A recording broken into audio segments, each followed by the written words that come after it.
The end result is a finished bathroom you love. But getting to the end of a remodel takes some preparation.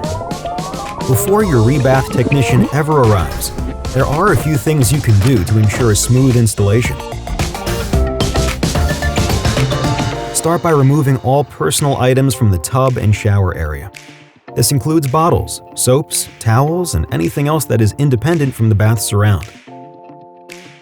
Remove all knickknacks, pictures from the walls, and small furniture from the bathroom, as well as the hallway and opposite walls from rooms adjacent to the bathroom to clear a path and avoid any unexpected incidents. On arrival, the technician will need adequate parking, a cleared entrance, and a clear pathway to the bathroom. They will need access close to the bathroom entrance. Please be aware of water shutoff and electrical panel locations. And if necessary for the project, make sure the attic door or basement is cleared and accessible.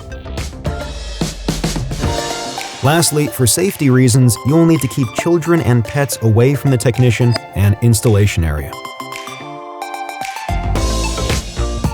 Following these guidelines will make installation quick and easy. Visit rebath.com for a rebath location near you, or for more information call 1-844-9-REBATH.